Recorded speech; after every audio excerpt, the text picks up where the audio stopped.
My name is Andrew Kole. I'm going to be hosting this. I'm on the WGA Education Committee. The title of this event is Are Management/Production Companies the New Mini Studios for Features?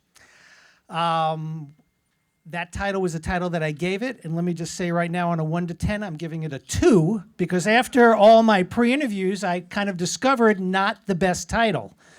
My new title, working title for tonight, is The Evolution of Management Companies. Better, right? I'd like everyone to kind of talk about their history of their company as far as how they got there, what you guys do as a company, where your company is headed in the future in respect to production. Just kind of a general overall overview of who you guys are. I was part of the original group that started Untitled Entertainment almost 17 years ago on a living room floor. There were 4 of us.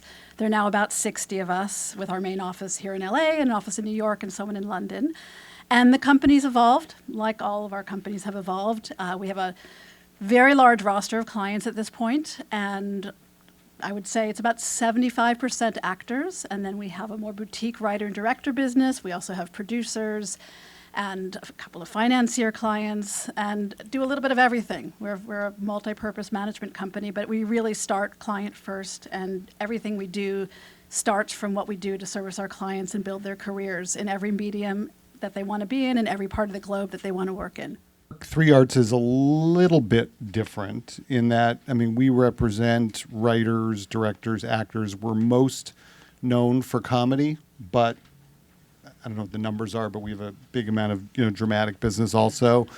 We, I think we probably produce more than most of the other management companies. We have, I don't know the exact number. I think we're producing 25 TV series right now. We probably produce 5 movies a year.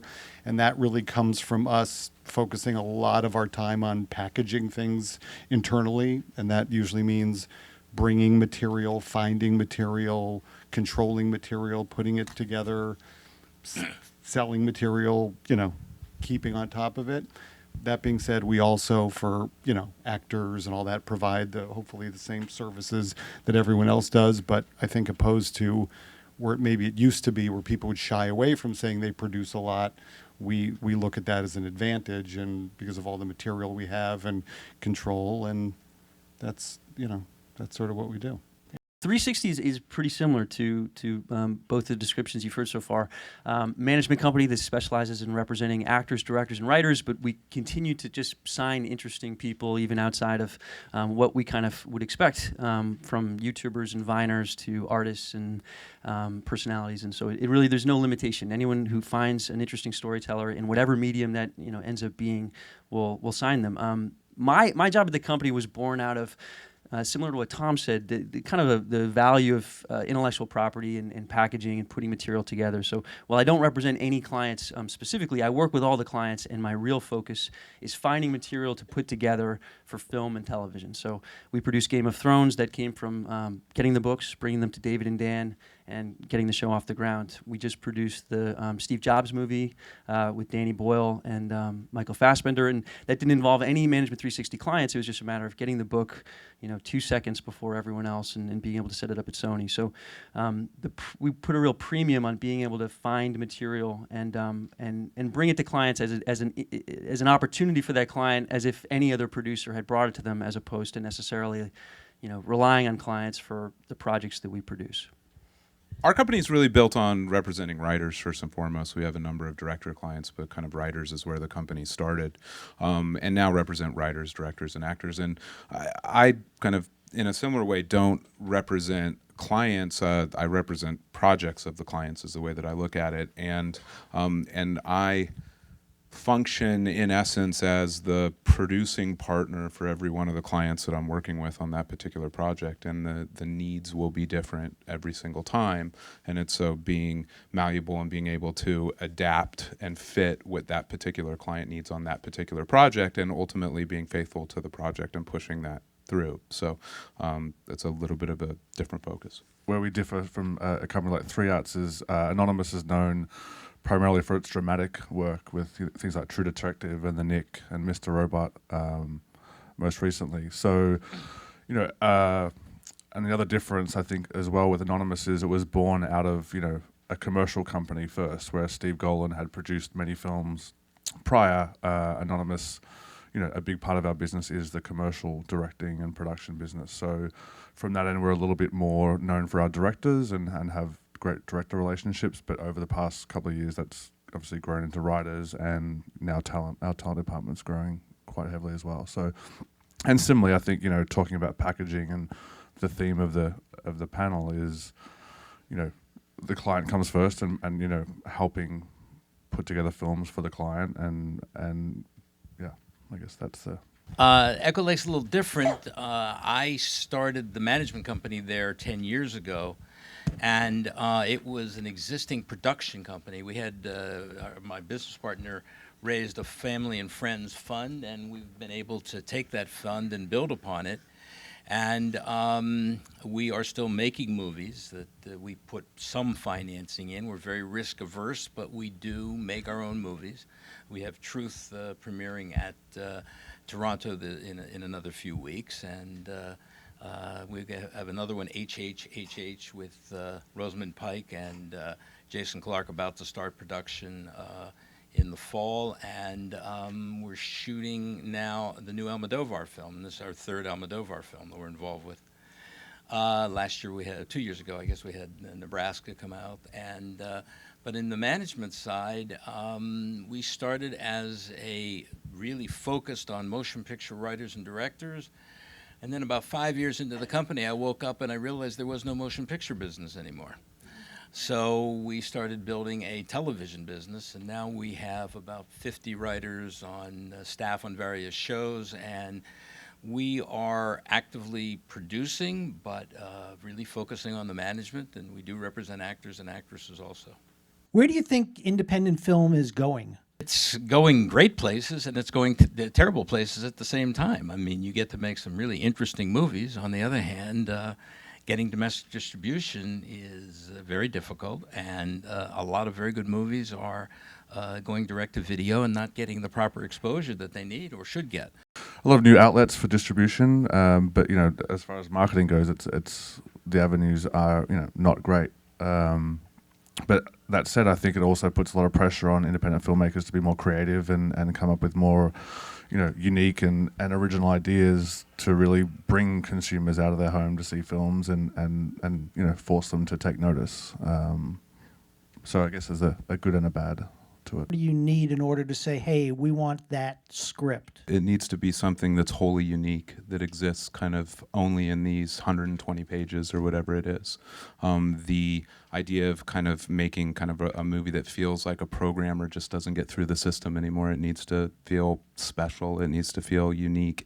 And it needs to have roles for movie stars. It needs to have something in the piece that's going to attract a level of talent, that's going to attract money, that's going to attract the distribution, that's going to get it all the way through the system. I think the bar is higher in that there are less independent films, I guess debatably, relatively, being made than maybe at one time. But for great material, there's such a desperate demand to do something outside of to do something risky and challenging and different. For filmmakers to find their Hurt Locker, or actors to find their Birdman or whatever it might be.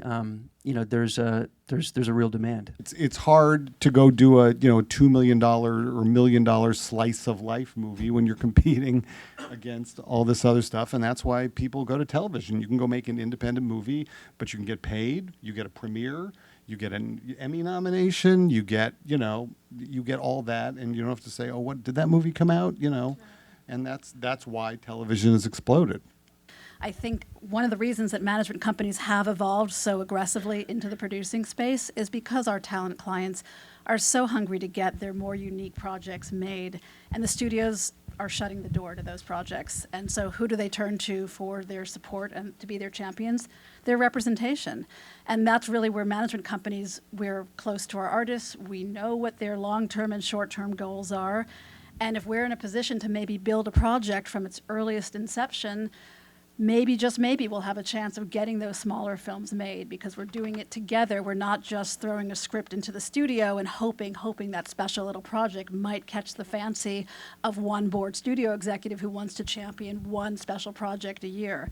Is there a genre or budget that jumps out at you right now? I think it's really about just great execution. You know, I mean, I think if it's no matter what the genre, if there's something special, if there's a unique voice, I think that's what will attract people. We end up doing a lot of high-end, character-driven thrillers because it's a place where art and commerce seem to meet cleanly, and the bullseye for making the movie feels bigger. We're really attracted to audiences, to films for an older audience, an over 40-year-old audience for the most part. And so you'll see whether it's Truth or Nebraska, these are the kind of films you're going to see at the, I just lost the name of the theater, on Pico. Come on, help. Landmark. Thank you. How does someone get in front of you with a project if they're not being represented by you, obviously? The most encouraging thing in terms of unrepresented writers is that like my company is filled, like all of these companies are filled with people whose livelihood is based on finding and reading something great. Like our mailroom is filled with people who truly will live or die based on being able to get a screenplay and say, this is awesome, I read it, I love it, like, can you read it too? If you're not someone who knows someone who knows someone, you've got to create that opportunity. And sometimes I think people forget that it's flattering to be asked to take an informational meeting. A writer hero of yours. Writers are often the last people to get asked to take meetings, like television and feature writers. It's nice to have fans, and as a company that represents lots of actors, the actors get asked all the time, but I always advise writers when they're asked about how do I find a mentor and someone who might help champion me, I think, okay, most of your letters will not get responded to, most of your emails will get deleted, but if there's someone that you really admire whose career you followed, start obviously sweet talking the assistant, but even finding those people. And if you do get one of those 15-minute informational meetings with someone, do your homework first, know exactly who they are, what they've done, be very specific about why you're a fan, and try to leave with one specific thing that they will do for you. Don't ask them, what can you do for me? No one has the time to do that thinking for you. But if you go into a meeting saying, I know you worked with XYZ person, I would love to have an informational meeting with XY. Can you make that one call or one email? It's much easier for someone to say yes to one specific request than a general, what would you do if you were me? All the information exists and is free, you know. Every single person here can sign up for the email alerts to Deadline and Variety and The Hollywood Reporter, and you're getting a lot of the same information that everyone else is getting. You can get a membership to IMDb Pro for $15 a month, and you're going to have access to information. You're going to, so that when you get that email from Variety and you say, that person is making a movie that's kind of like producing a movie that's kind of like mine, you can go look and see every other movie that they've done and every person that's worked on every movie that they've done. So the information is out there, and if you go and you're doing the work and you're targeting who you're approaching and how you're trying to get there, it starts to feel a little bit more manageable. It starts to feel like you can actually push things forward as opposed to just throwing things into the dark. Why does a writer want a manager as opposed to an agent? Or what do you think what's the big thing you guys bring to the table? They're generally more hands-on. And now, you know, since things have changed, we're packaging, we're producing as well. So it's just being in it for the long haul, I guess. And I think as a manager, you have to come at things from a really entrepreneurial place, and you're not specialized in one medium. You're not a film agent or a TV agent. Our specialties are our clients, and whatever medium they want to work in, if you didn't know anything about digital media, you better learn it because you want to help your artist transition into that area and become their partner in whatever way that partnership manifests. You're their manager, you're helping creatively, you're their producer on a project, so you're helping build the project. So I think as managers, the most massive difference is we really have to become somewhat fluent and expert in almost every medium: film, television, theater, books, digital, comic books and graphic novels. I mean, it's really extraordinary how many places our knowledge has to go. Is it harder for an older writer trying to get there? It feels like a lot of writers are writing based on movies they've seen, that there's a ton of writers who maybe come out at 21 and they just sit in coffee shops and they watch movies and they write based on those movies.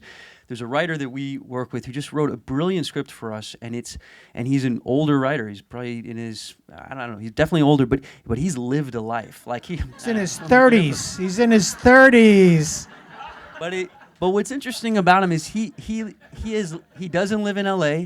he has lived a full life. I mean, he has endless stories. You'll be like, hey, you know, why are you missing, the tip of your finger? Oh, I was in an avalanche, like I pulled a body out of a, river, fought in Vietnam, and just, I mean, the life experience that he pulls from, the script that he wrote for us was about heroism. It was about life or death. And like, he's experienced that. He knows what it's about.